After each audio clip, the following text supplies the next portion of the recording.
In this episode, we are going to be reviewing Night in the City from 1950, which is a classic film noir, which was directed by Jules Dassin, and it starred Richard Widmark and Gene Tierney.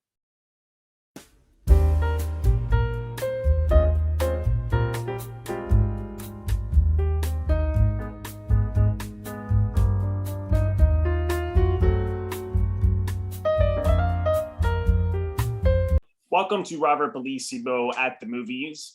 This is a podcast where I explore cinema from all over the world and talk about how these stories were told on film. I want to welcome back Trillo Suede to the show today, as well as Jonathan Geffner, but we'll get to Jonathan in just a bit. Trillo and Suede have a great film noir comedy series that you can find on YouTube, and they also recently completed a short film called Casa Noir, which I'm really excited to see. Trillo, Suede, welcome. Thanks again for joining me on another noir review. It's nice to be back here. We miss this place. Yeah, we always enjoy. We've done a couple of these podcast reviews. It's always a lot of fun. Oh, no, my pleasure. I always really enjoy it. Had either of you seen Night of the City before, or was this your first viewing? We saw it a couple of years ago, but I don't think we didn't really remember it very well because we were drunk, I think, at the time. Yeah, I was late at night sometimes, so I don't know if we actually even saw the whole movie, but we had a very careful watching of it, screening of it, leading up to our little talk today, so we would have an idea what the hell we were talking about. Perfect. And what did you think this time around when you were watching it sober? Yeah, I think we both really really enjoyed it. Very impressed by it, right? I was a little skeptical at first. My memories of it, thought that was pretty good, but it didn't sort of grab me so much the first time. I remember, I kind of liked it more than you did, I think. And the second time around, I don't know about you, but it struck me as really one of the best because the whole atmosphere and the psychological aspects of it. Yeah, I think that one of the things that I really did like that grabbed me as well, maybe you're referring to the same thing, we'll soon find out, is that I think we've talked before about, I in particular love New York noir. I always think it's a quintessential location for it, even though, LA is the place that most of them were filmed because it's obviously convenient to Hollywood, cheaper to do that. So it wound up, most of them, including the great ones, were shot there. Though there's a whole bunch of great ones. I'm with you on that because we're New York City detectives, so it's really home to us. It feels like home. Yeah. And so, but in London, I was a little skeptical, maybe New York snobbery, thinking like, it's London, it's not going to be the right atmosphere for it. But they really captured very much a New York kind of feel to it. Yeah. The crowded claustrophobia kind of thing, the alleyways and a lot of shadows and stuff and very decrepit buildings and stuff kind of reminded us of the dingy aspects of New York City that we're so fond of. Yeah, London has that feel, particularly at night. That has a gothic, claustrophobic feel. So I thought it worked really well as well. Yeah, and then the the characters, really played very well, and the storyline is very noirish, scheming, like everybody's double crossing everybody. Of course, the main character, Harry Fabian, was played very effectively by Richard Widmark. One thing, though, I felt that it might be a little, I don't know, unrelentingly gloomy. Like I would have liked to identify a bit more with his character, but he's like such a kind of piece of shit. So it made me, if I had some criticism, I guess I felt a little bit like that. I disagree. I thought he was really cool and not unrelentingly lousy. I mean, he was a scumbag, but he had, some redeeming characters we saw. Yeah. He was sympathetic towards the end, especially when you. Oh yeah, until the end, right up until the end. Right in the end. Until then, though, I kind of was, a little bit down. I would have wanted a little bit more of sunlight going through the gloom. That kind of shocks me, Robert, because normally Trillo here is the guy who loves he wallows in the gloom. He loves it. That's his home base, his gloominess, dreariness. So what got into you? I remember Suede you had such a soft spot for Jean Peters, but here we see Jean Tierney in this one. She's not the femme fatale, but she has a major role. And I'm curious, if you had to choose to go out with either Jean Tierney or Jean Peters, who would you both pick? Yeah, what do you think? I'll talk first. Okay, all right, you try. I got to think about that one. Well, Tough one. I go out with both of them. I play them one against the other. You know, I don't usually just have. That's an interesting answer. Yeah. And Trillo, I could talk to Trillo. Yeah, I'm really not sure. All right, well, what do you think? He go out with anybody who would have him. So like, beggars can't be choosers. Yeah, I would take either one, of course. And I'll take both. All right. Well, guys, thanks so much. I know that you have a client waiting in the wings for your, you got a lot of work to do on Casa Noir and also your detective work. You guys are double duty. That's a lot on your plate. That's true. We got to attend to a case of interview with a client in a little while. Okay, well, it's great to see you again. And I think Jonathan is going to come back to talk to you. He's hanging in the wings over there. All right, great. He's always hanging around us, He's that deranged nutjob of the fan, who's always hanging around. Yes. Thinks he created us. Yes, he knows, but he knows a lot about Noir, so I'm happy to talk to him.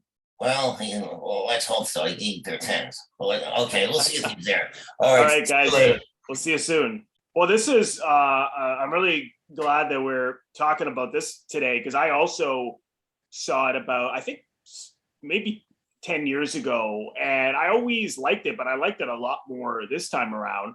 So I'm curious, people have different ideas of what constitutes what a noir is. And what do you see this, where do you see this falling as a film noir? What makes it a film noir?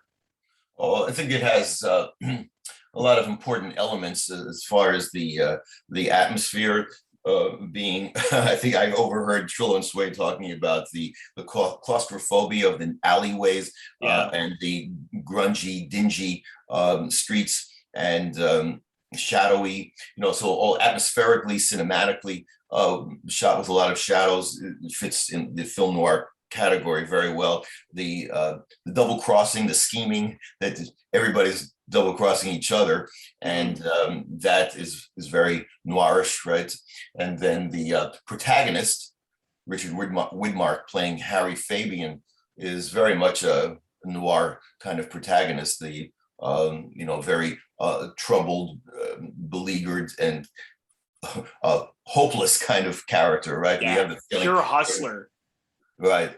So yeah, conniving, scheming is part of it, but he also has a tragic quality that we do feel for him. Like I overheard Trillo and Suede discussing this about his character, and actually there's sympathetic things about him along the way, that like he gives a little speech to the hotel rep who's trying to collect money that they're not unpaid hotel bills, catches up with him at his new club, at Harry's new club, and then and Harry gives us a little speech which is very sympathetic. I mean, how much he's putting us on, he's playing us too, I guess, the viewers, but he does seem like we do feel something for him when he talks about, I've never had a break, in my childhood and stuff like that, and it feels sincere. And whether he's also pouring it on because he's an actor, he's a schemer, but I'm sure it's true too. I mean, he obviously did have it rough. Yeah, I thought so. I mean, I really love that ending. I thought it was so essential to who this guy was, as he knows he's facing death. He knows that he's got nowhere to go, and it's that final sort of, not to sound too religious, but sort of penance in a way, as he's talking to the woman who lives at the river, who's a bit of a hustler herself. But she's the only one who's tries to help him a little bit and is compassionate as everyone is after him. But I just love, as he says, his whole life he's been on the run, and he mentions that it's either from his father or welfare officers or thieves, and he just wanted to be somebody, and that really I think we can all relate to having ambitions that perhaps didn't really work out. What do you think it really is about at its heart, this film. I think it's the everybody can relate to the struggle to actually bring meaning to your life. People find it in different. People seek it in different ways, and it's very elusive for most people to feel that they have a fulfilling life. I mean, people will define that in different ways, but Harry desperately wants to feel validated. And I think that's at the heart of all his hustling and all his scheming, is really to feel validated as a person. Right. To him, the only way is to find a way to scheme his way to financial success. But even that is like to take pride in himself. Like if he saw a different way of doing it, he would have done it. It was Phil, the nightclub owner, I think, who makes a reference to that. You're an artist, but in all the wrong arts, or something. Oh, like that. Artist without the art in the right. that was the neighbor of Gene Tierney in right at the early on. Adam cooking at the beginning. Yeah. Oh, he said that. It was Adam. Yeah. Just to finish up this thought about what at the heart of the movie, I think, is that the tragic failure of Harry to ever get self-respect. And I think that's the feeling that he's validated. And, the only way that he could seek it is to scheme a way to get some kind of status in society through financial success. That's why he was that's what makes it feel so tragic when he comes close several times to getting a deal, to finding the money to get that big wrestling match, which is going to be his key to social status. Financial and social status, but it's always elusive. It keeps slipping away. Something happens each time that he doesn't quite get it. So, I totally agree. And just that's such a noir theme, the nature of ambition, and not that there's anything wrong with ambition, but so often in film noir, the ambition is rooted in these men or women who will do anything to get it. They'll lie, they'll cheat, they'll steal, they'll even kill to get what they want, and they throw anyone who cares about them out of the way if they need to. And you even see Gene Tierney is this woman who totally is in love with him, and he with that one moment where he needs 200 pounds and he robs her for it and pushes her out of the way. It's like what Mike Tyson said about Don King. He'll kill his own mother for $1. I just that quote. I love that quote, and that's so true of so many noir characters. These guys will do anything, and then by the time he learns his lesson, it's too late. At the end when he says, Mary, who Gene Tierney played, Mary loved me, and it's like he already had a lot going for him. First of all, he had Gene Tierney, like a goddess of a woman, and how's that for a place to start, right? yeah, exactly. and she is, you don't know a lot about her, but she is portrayed as a good, hardworking person. She works at the nightclub as well at night, and she cares about him. She's clearly. They clearly had a better past. I mean, she looks at that picture of the two of them on some kind of a holiday. And talks about them as a third person to say, look at those people.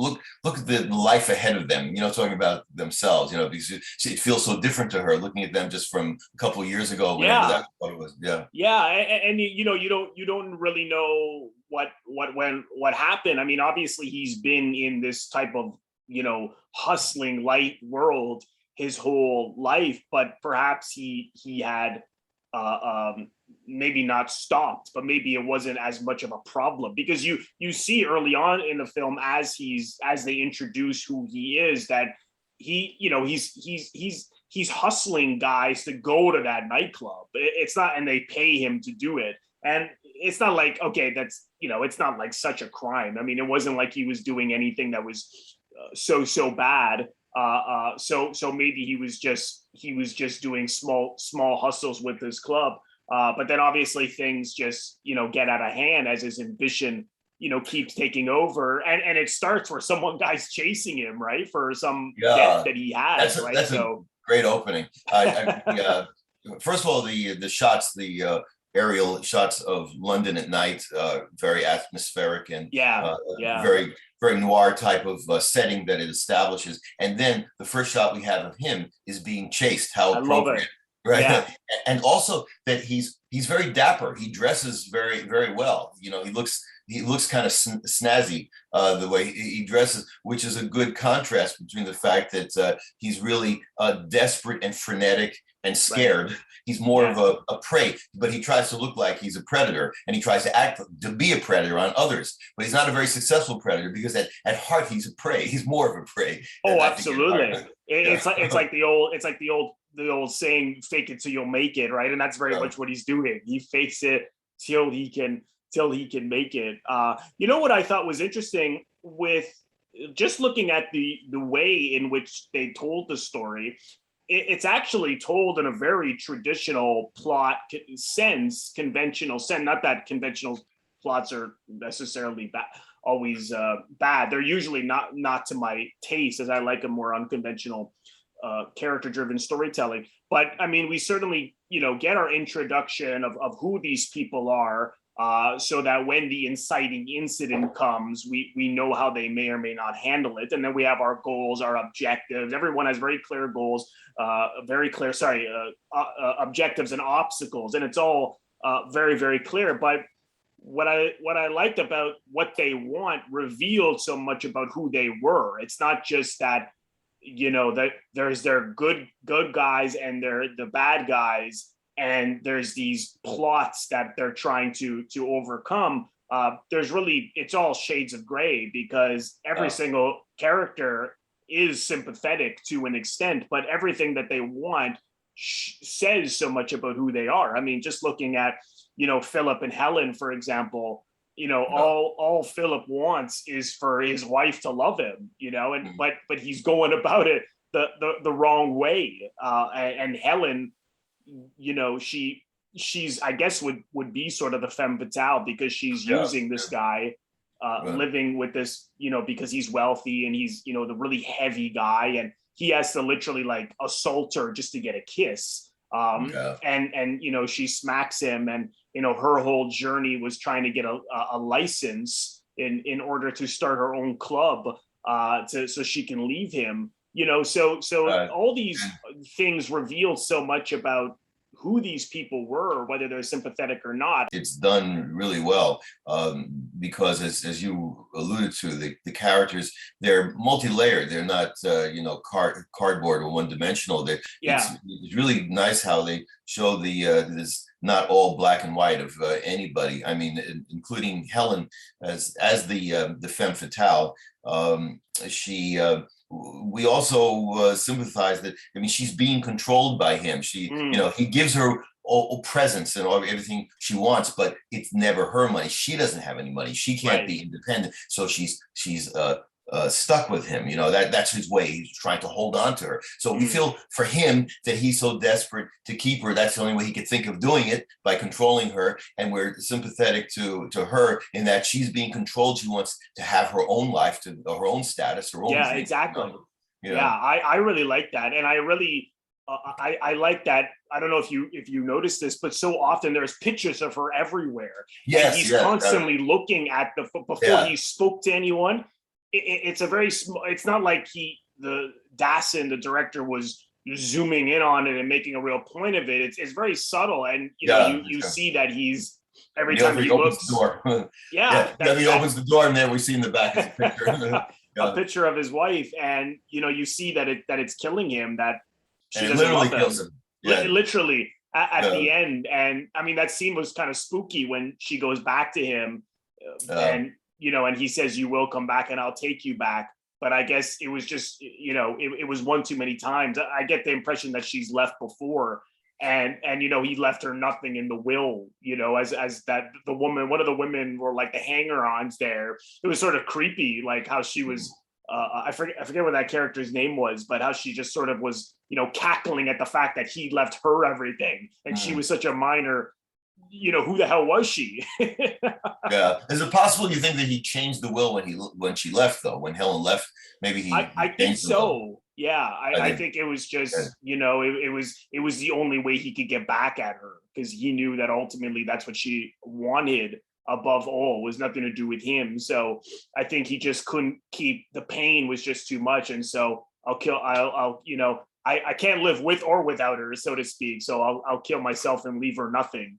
He Yeah. gets the last laugh, which is so, again, classic noir, right? I mean, so Right. dark and sadistic and ugly. Yes. And in unfortunately that happens. That stuff happens all the time. Yeah. Or with people trying to get back at people, and in death, even leaving them nothing. Oh yeah. I know. I have some personal experience, family, my Yeah, own crazy family experience with so do I. thinking about as far as this the sympathetic mixed characters and multi-layered. Also the wrestler Gregorius, Mm, great character because I mean, yes, he's a sympathetic character he basically. was. Yeah, Yeah, but also and obviously very tragic. We really feel for him. I mean, the struggle that he about his meaning in life at this point in his life. What's important to him?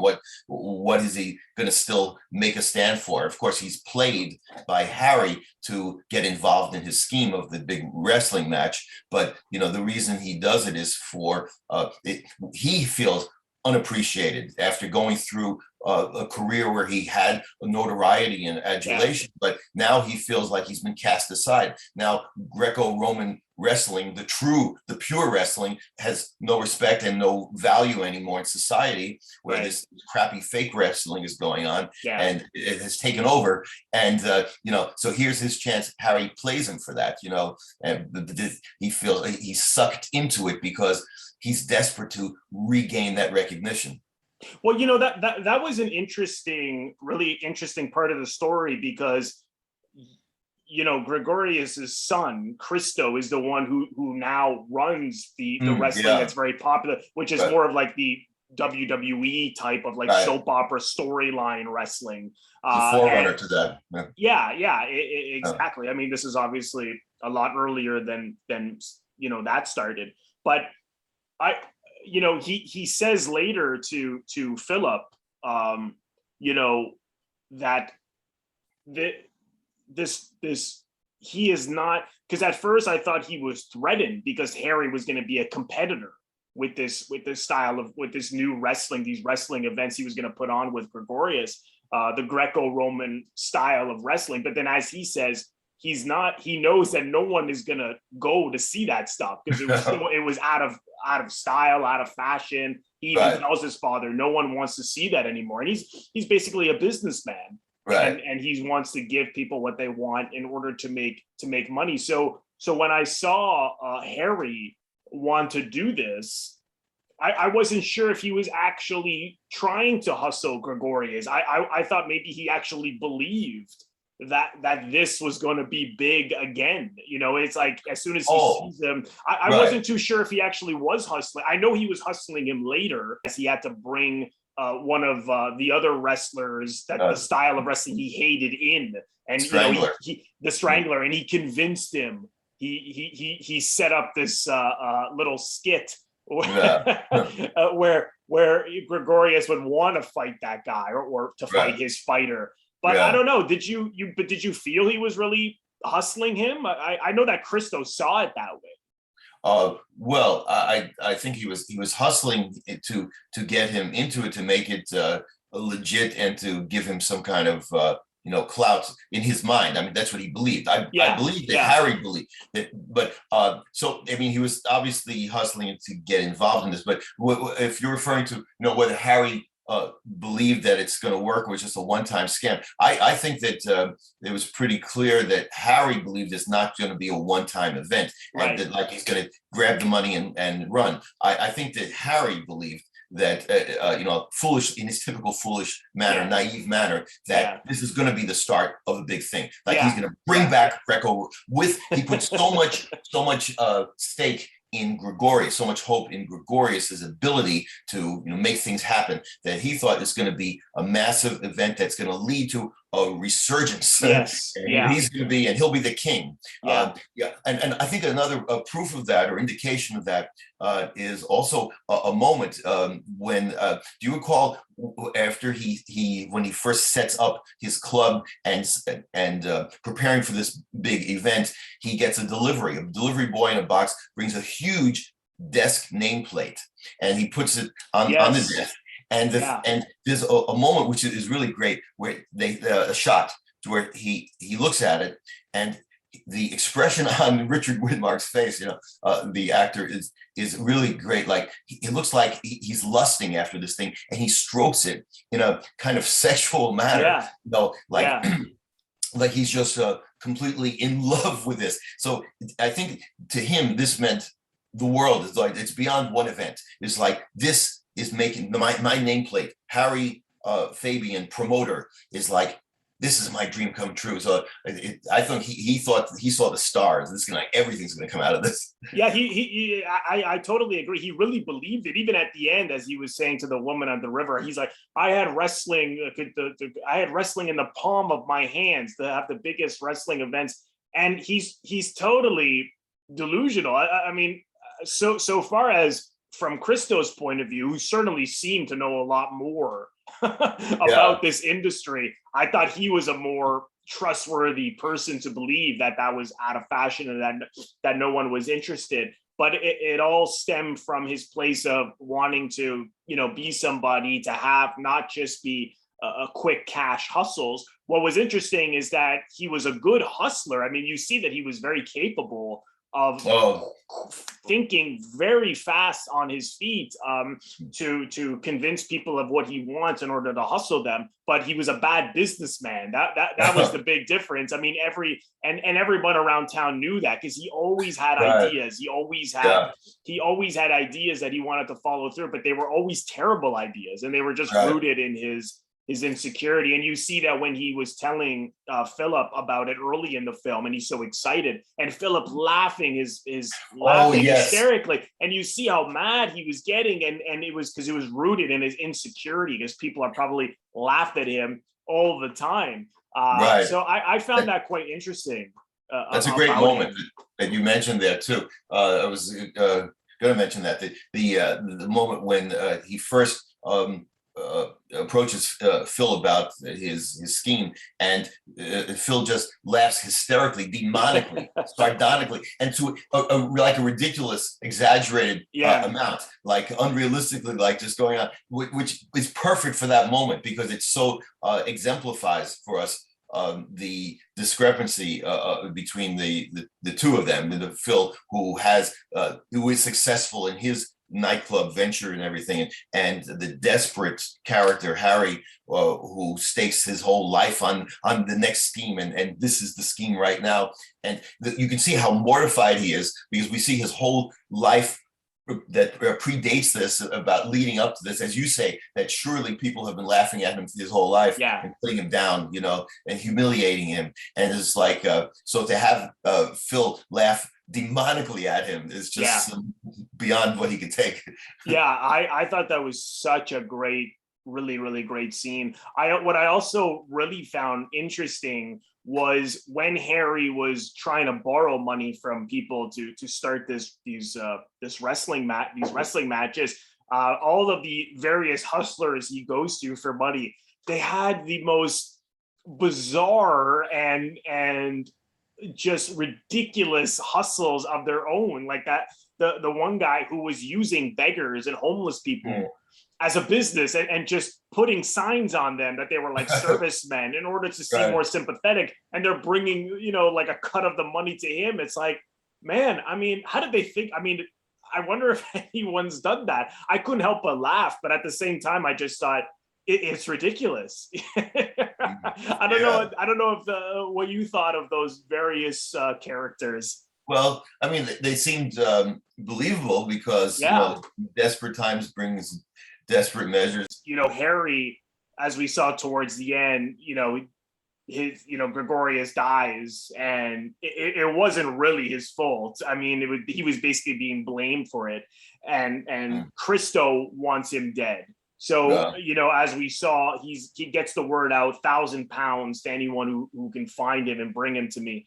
And, the one person who said, "Oh, I'll help you, Harry, and hide you," of course, was just trying to keep him there so he can call Christo and bring him in. And it really made me realize that everyone in this film is so selfish and is so out for a buck that if you trust anyone, it is such a mistake. And even when Helen, she seems like a smart woman, and even she trusts Harry to get this license, and then Right. it was a fake license. And then I thought, Yeah, it's that was a great moment when even he tricked her. And also, and that is a moment of like humanizing Helen too, to see how with all her conniving, she also can be played, and she was played.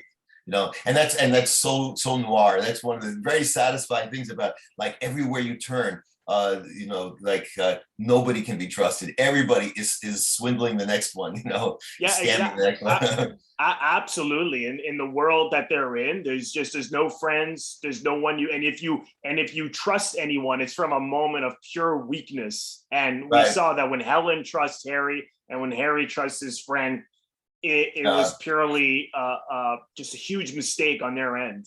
I like how they show that when someone desperately wants something, then they're so much more vulnerable to be played. Yeah. Because, and that's so true, right? Absolutely. I can tell you stories of my life, and I'm sure most people can. Is like when you want something, when you have an inner need coming from whatever pain, hurt, experience, lack of that you had in your life, but something that's driving you to want something desperately, then all logic all goes out the window. All ability to analyze things is just like on impulse. You're very vulnerable to be played. Absolutely, and you can attract these kind of people when that happens, because they're just out to they're out to get you for their own gain in one way or another.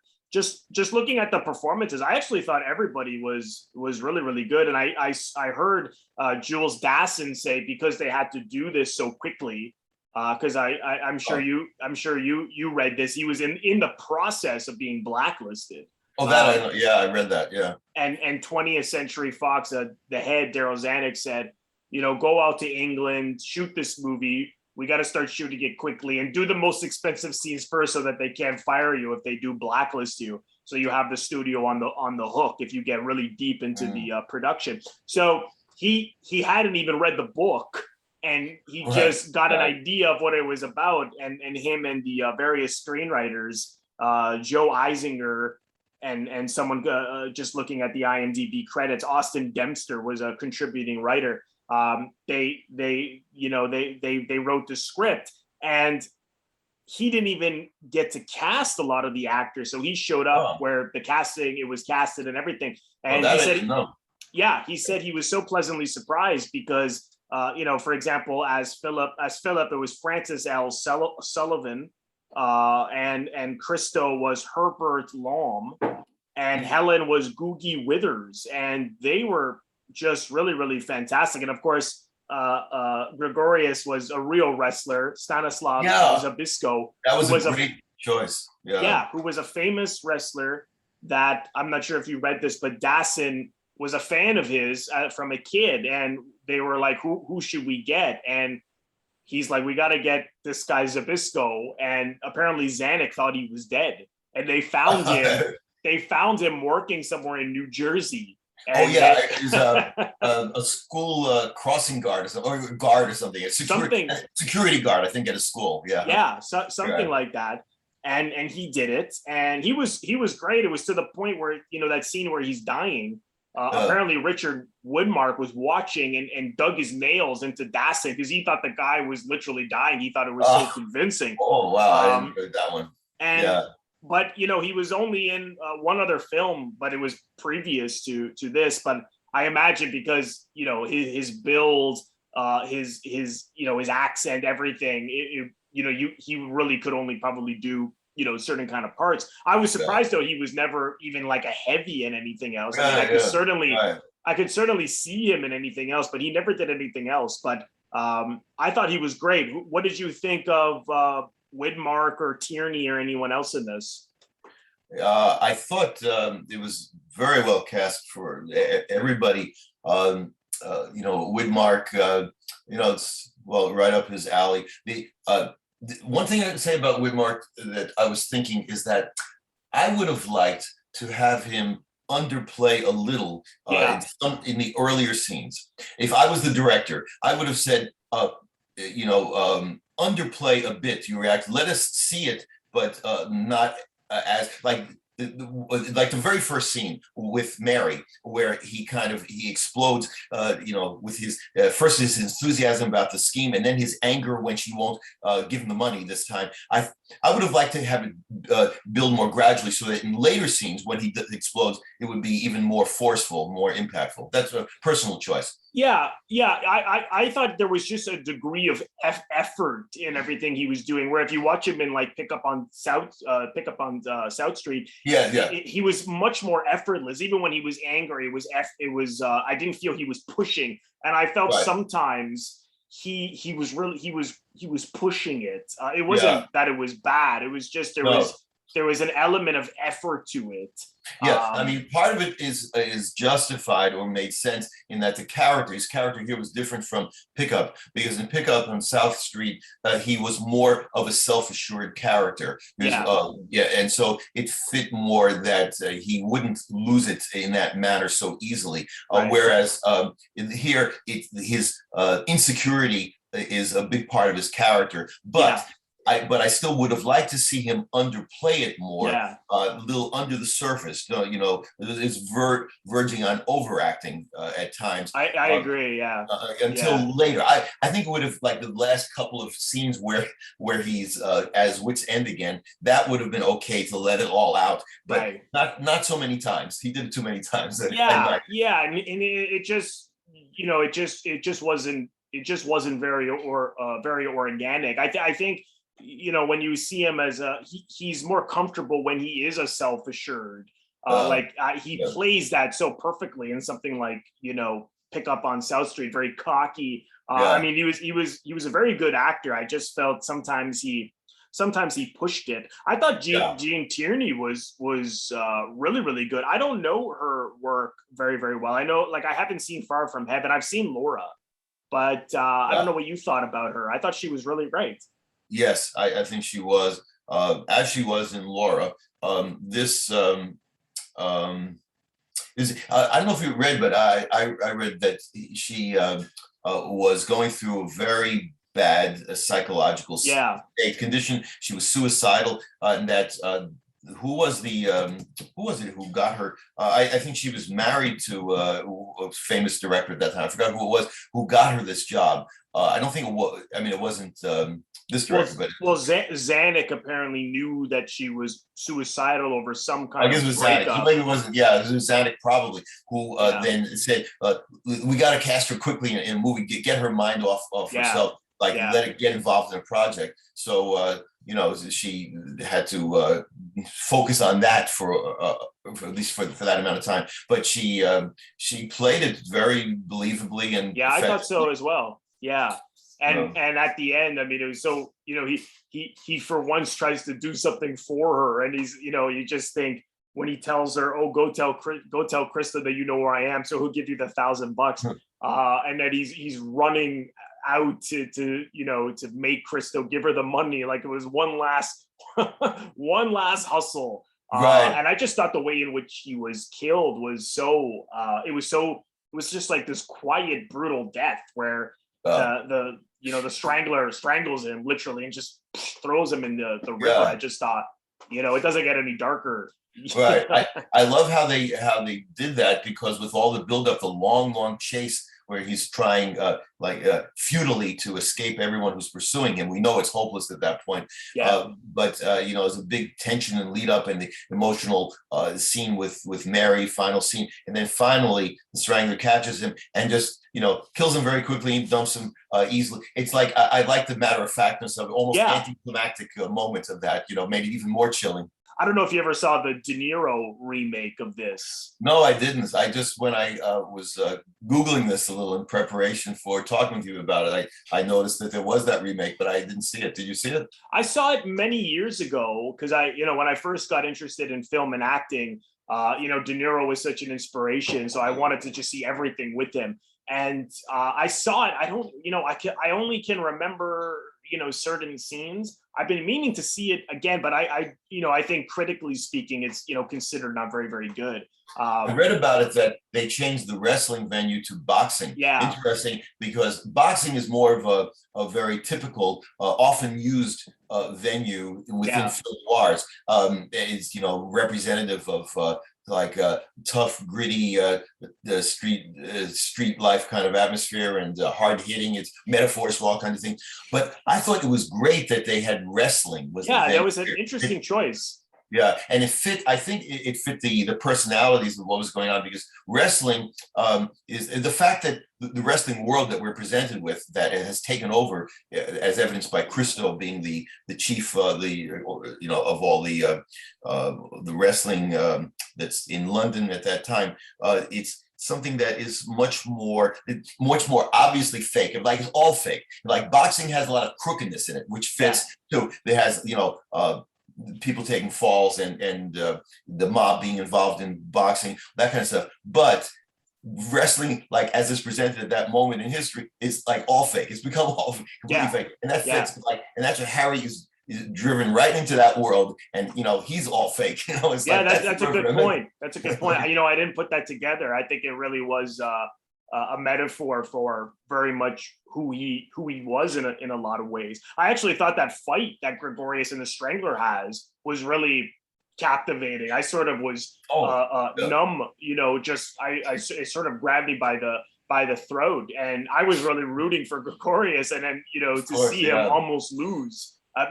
Just mainly because he was older, but he was still quite he ends up knocking the guy out from the bear hug, which is like an old classic wrestling move. I just thought it was done really realistically. That's another reason why it's great. We had at least one, the main character, Boris, was a real wrestler. So it added to the realism. I gotta say, wow, just a really, really good noir. I just think in every single way, the script, the performances, the characters, the direction, it's just flawless. And to think that Dassin did this at a time when he was being blacklisted. I mean, how could you even focus at a time when you may not even work again? But he somehow was able to just put it together and create, in my view, just a master work of a noir I think film. it is one of the great noirs. If anyone hasn't seen it, it is on the Criterion channel right now, and it has a really great nearly 20-minute interview with the director, Jules Dassin. Well, Jonathan, thanks again so much for joining me. Always a pleasure to talk in general, but also in particular to talk to Noir, and of course, to Trillo Suede. Yes, thank you. My pleasure. Yeah, so please come again, and best of luck with the short film that I know Casa Noir is in post-production. And if anyone's interested, they can watch the 2 seasons of Trillo and Suede on YouTube. I'll leave the link in the description box below, as well as your social media handles and TikTok, which I know you got TikTok quite a following there. It's beginning to explode there on TikTok, especially when we do live videos every day, trying to do it in character as Trillo and Suede. And a lot of people are enjoying those live videos. Oh, that's great. Come chat with us in real time. Awesome. Yeah, no, I'll check it out. And again, I'll leave the all that in the description box below. Thank you so much, everyone, for watching. If you are now listening to this episode on the audio version of the podcast, there are only so many episodes on the audio version. So if you've run out of episodes to listen to, head over to the YouTube channel, because every single episode I've ever done is right on the YouTube channel. So it's youtube.com/Robert Bellissimo at the movies. I'm also on Patreon. For those of you who don't know what Patreon is, it is an exclusive membership for a small fee every single month, where I create bonus content, which is similar to the YouTube channel, but somewhat different. It is based on polls that I sent out at the beginning of every month and that you get to vote on. So you're very much will be included in the decision making of what I do on Patreon every single month. I also have a newsletter, and there is a tier dedicated to film noir. For full details, go to patreon.com/Robert Bellissimo at the movies. And lastly, if this is your first time on my YouTube channel, please consider subscribing. It is absolutely free to do so. Just press the Robert Bellissimo at the movies logo. You will see it floating above my head right here to your top left in just a second. Just click on that and then click the bell in order to get a notification every time I release one of my new videos or when I go live. Thank you so much, everyone. I will see you in the next episode.